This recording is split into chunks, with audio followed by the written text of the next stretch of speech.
भक्त को ज़्यादा देर तक भक्त बनाकर नहीं रखते, उसी प्रकार गुरु माँ के पास जो रत्न थे उन्होंने वैसे ही रत्न मुझे दिए और अपने जैसा बना लिया। इस दुनिया में कौन छोटा है और कौन बड़ा है?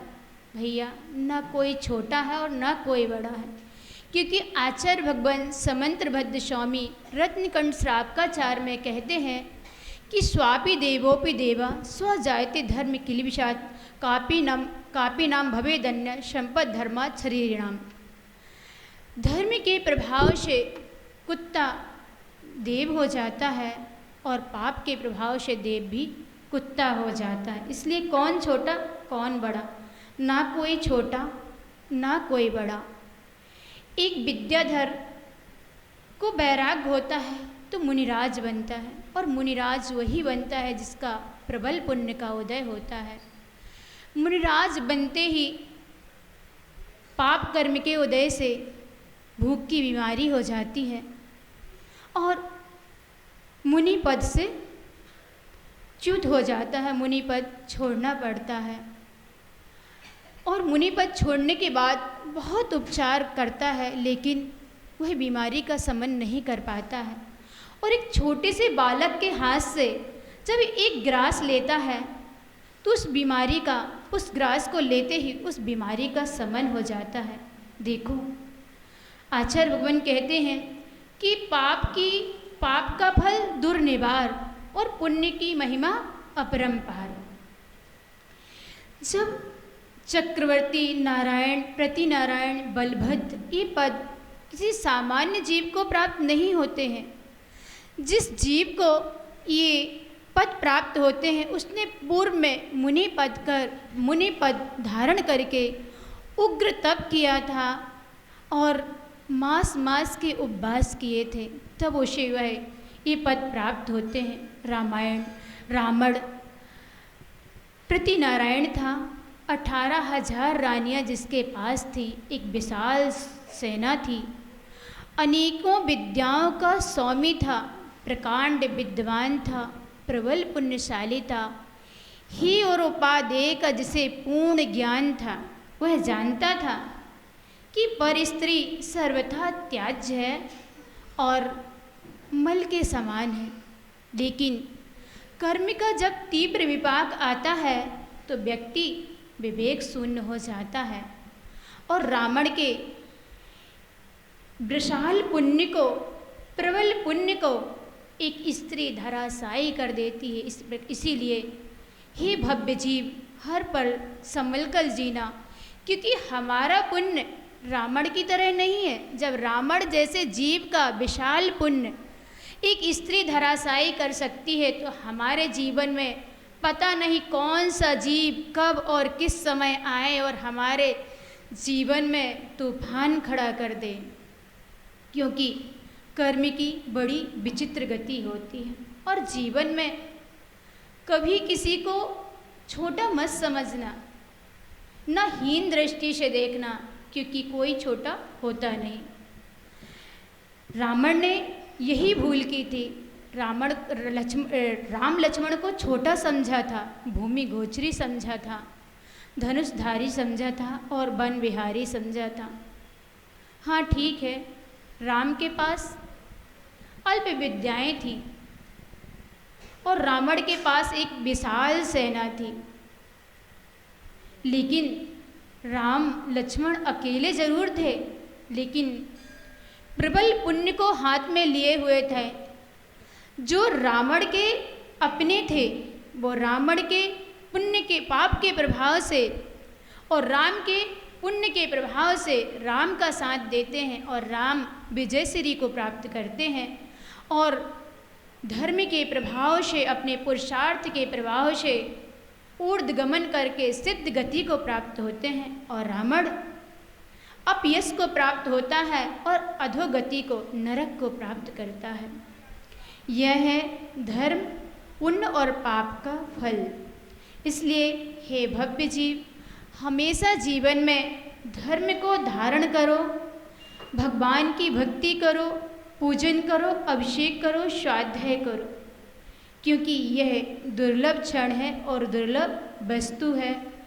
कैसा भी पाप कर्म का उदय हो, कैसा ही पाप हो, हर पाप धर्म से शांत होता है, भगवान की भक्ति से शांत होता है। लेकिन कभी कभी ऐसा भी पाप होता है जो भगवान की भक्ति से भी नहीं कटता, लेकिन अपनी शक्ति को जरूर कम हो, उसकी कर्म की शक्ति जरूर कम होती है। वह फल देकर तो जाता है लेकिन आपको हानि नहीं पहुंचाएगा। जैसे सीता के पाप कर्म के उदय से एक विशाल अग्नि कुंड तैयार किया गया, लेकिन जैसे ही सीता उसमें प्रवेश करती है और वह कुंड अग्नि की जगह लबालब जल से भर जाता है।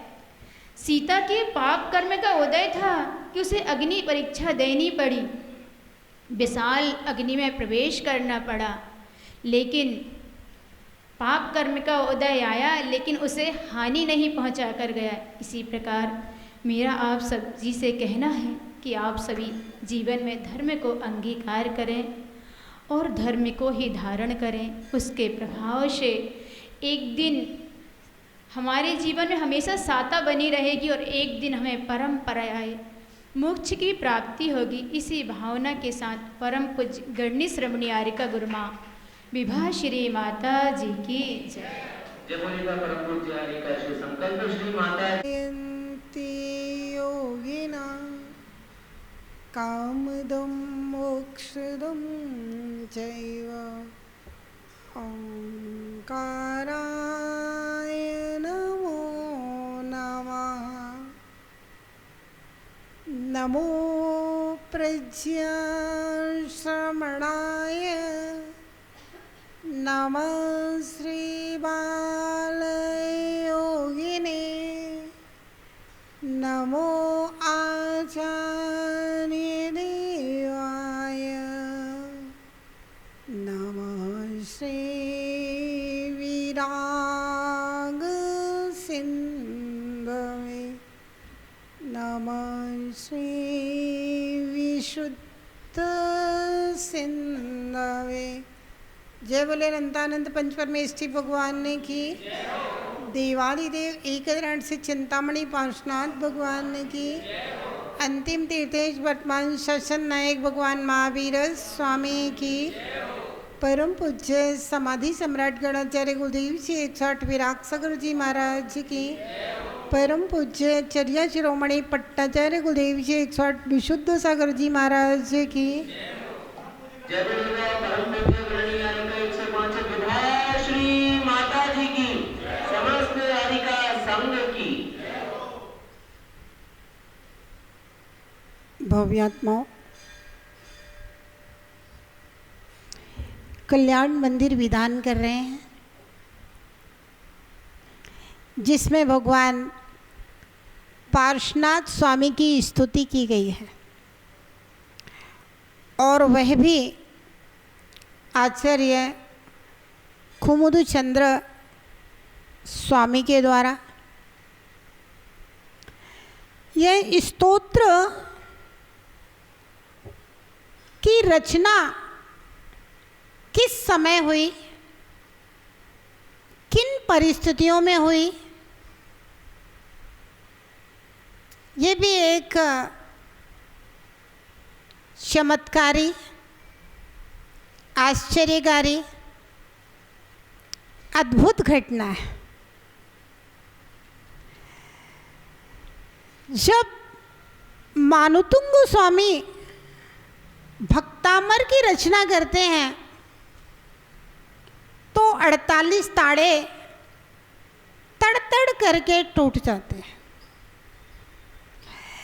आचार्य भगवान बादेवराज सूरी एक ही भाव स्तुति करते हैं, उनका संपूर्ण शरीर का गलित कुष्ठ रोग दूर हो जाता है मात्र एक रात्रि में। आचार्य भगवान समंत्रभद्र स्वामी शिव जी की पिंडी को नमस्कार करते हैं। चंदा प्रभु भगवान प्रकट हो जाया करते हैं। कवि धनंजय बिसापहर की स्तुति करते हैं, उनके पुत्र का सर्प का विष दूर हो जाया करता है। और आचार्य कुमुदचंद्र स्वामी कल्याण मंदिर स्तोत्र की स्तुति करते हैं और एक स्तंभ के ऊपर भगवान पार्श्वनाथ स्वामी की प्रतिमा प्रकट हो जाया करती है।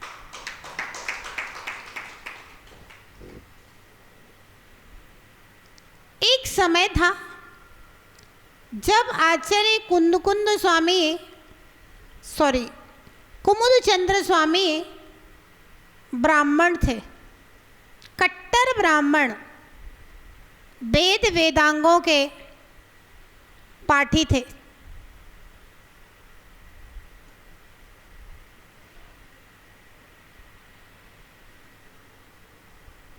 प्राचीन एक दिगंबर जैनाचार्य प्रातःकाल की बेला में जिन दर्शन के लिए जा रहे थे, उसी समय वेदांगों के पाठी इस ब्राह्मण को आचार्य महाराज ने जानबूझ करके कोनी मार दी और वह शैव भक्त जो प्रातःकाल शिव जी के मंदिर में जा रहा था, आचार्य महाराज से शास्त्रार्थ करना प्रारंभ कर देता है। और आचार्य महाराज ने तो जान के ही ऐसा किया था जिससे शास्त्रार्थ हो।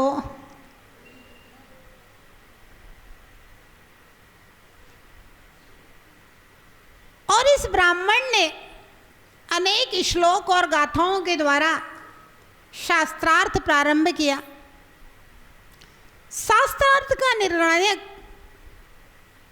एक ग्वाला बनाया गया। आचार्य महाराज ने सामान्य व्यवहारिक उदाहरणों से अपनी बात रखी। ग्वाले को वेदांगों के गाथाएं समझ में नहीं आई, आचार्य की व्यवहारिक बातें समझ में आई, अतः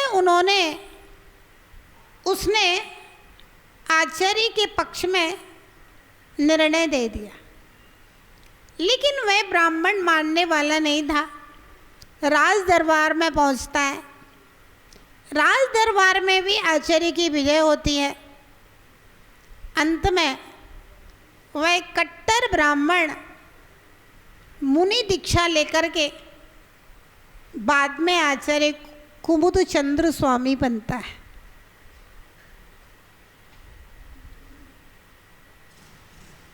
एक बार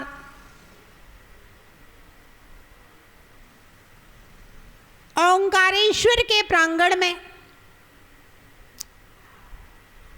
चित्तौड़गढ़ में एक भव्य जिनालय का दर्शन किया आचार्य कुमुदचंद्र स्वामी ने।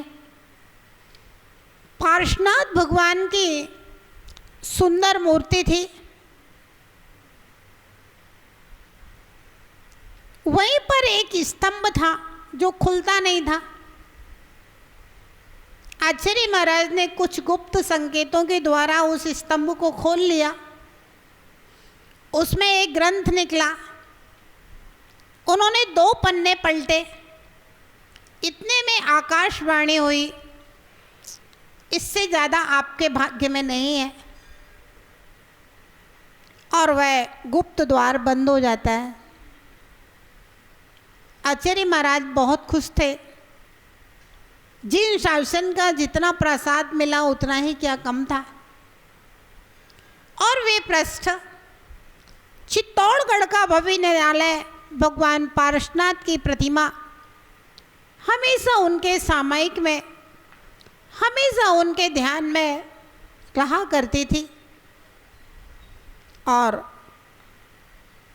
विक्रमादित्य,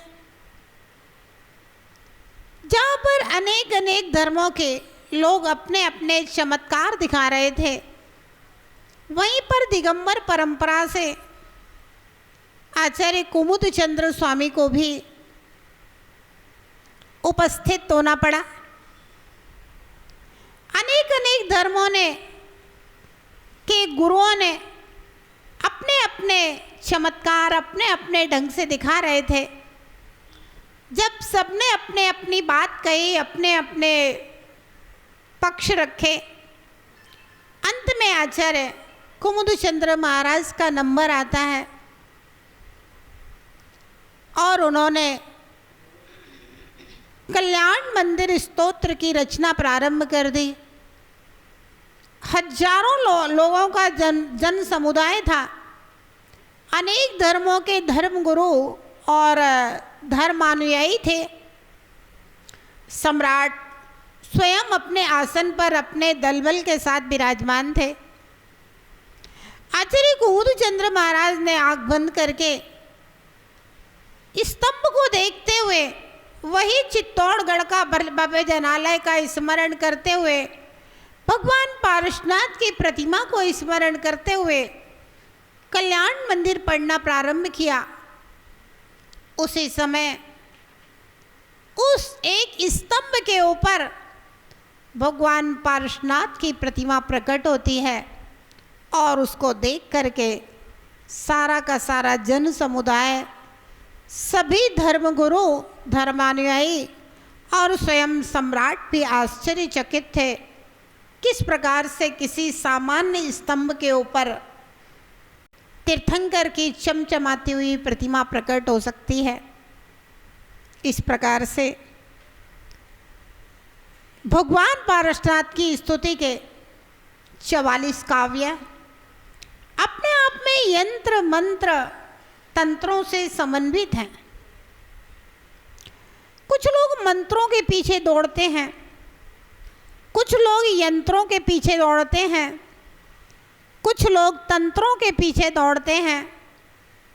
ध्यान रहे, यंत्र मंत्र तंत्र जब भी सिद्ध होते हैं तब भगवान के प्रति श्रद्धा के द्वारा सिद्ध होते हैं। श्रद्धा है तो प्रतिमा पारसनाथ है, श्रद्धा नहीं तो प्रतिमा एकमात्र स्टैचू है। श्रद्धा है तो मूर्ति में मूर्तिमान है, श्रद्धा है तो प्रतिमा में पारसनाथ है, और श्रद्धा नहीं है तो सिर्फ एक मूर्ति है, एक स्टैचू है। भव्य आत्माओं, श्रद्धा हो तो भगवान ना भी हो तब भी भगवान हमारे हृदय में विराजमान हो जाते हैं। दिखावा की जरूरत नहीं है।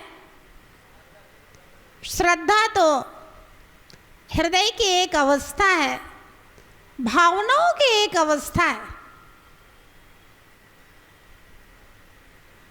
श्रद्धा को बाहर में दिखाना जरूरी नहीं। श्रद्धा तो हमारी भावनाओं में बसा करती है, और वह श्रद्धा चंदनवाला के अंदर भगवान महावीर के प्रति श्रद्धा थी, राजुल के अंदर नेमिनाथ के प्रति श्रद्धा थी, ब्राह्मी और सुंदरी के अंदर आदिनाथ के प्रति श्रद्धा थी, मीरा के अंदर कृष्ण के प्रति श्रद्धा थी।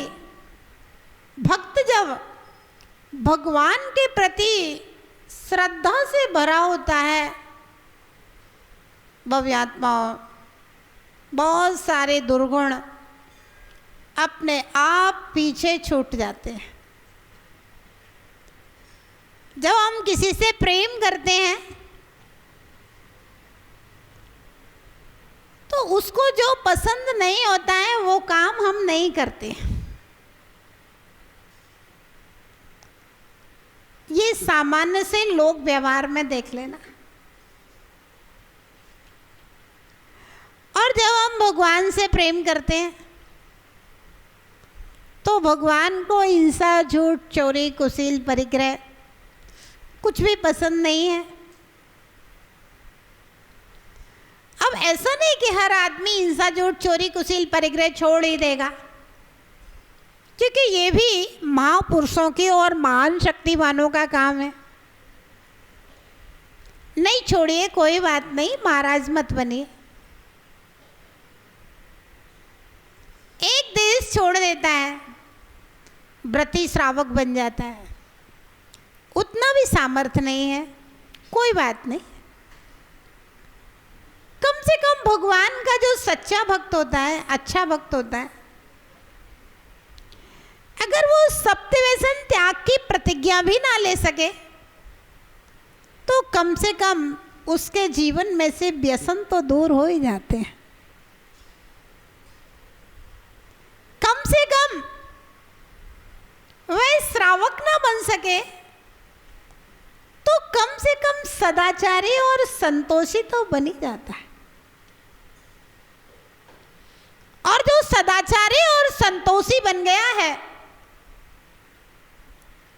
उसकी भक्ति हमेशा फलीभूत हुआ करती है, हमेशा फलीभूत हुआ करती है।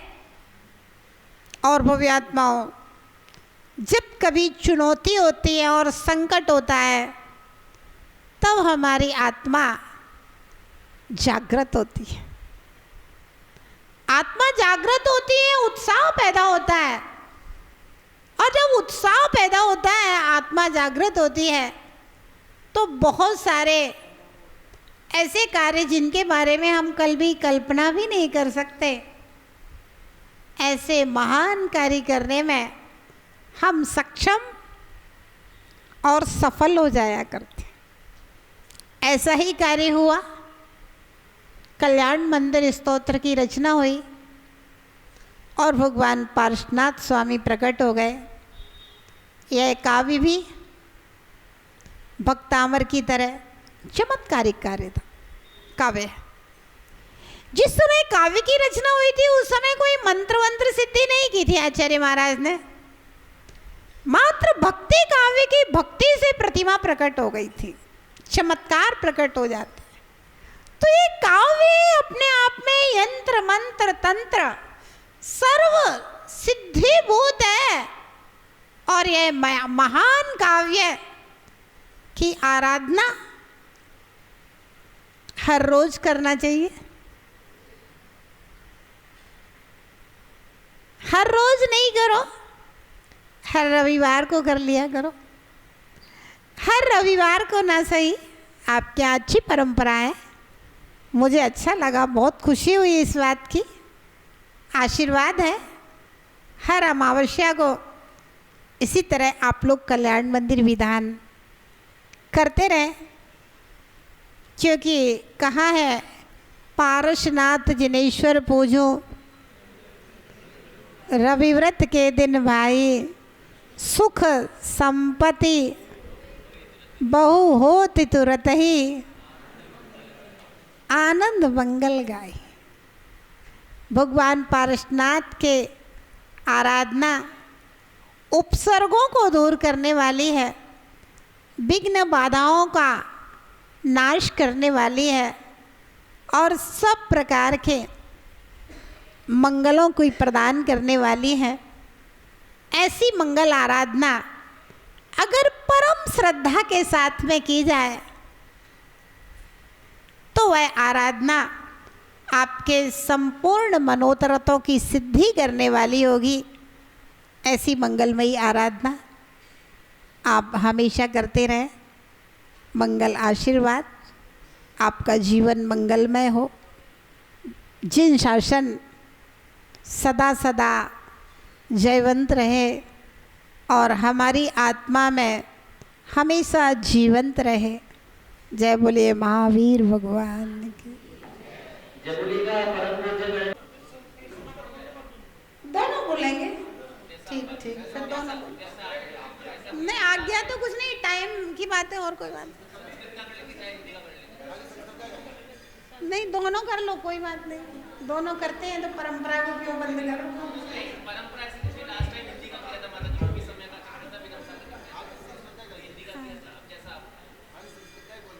ठीक है, आज संस्कृत का बोल के अर्घ चढ़ा लेते हैं।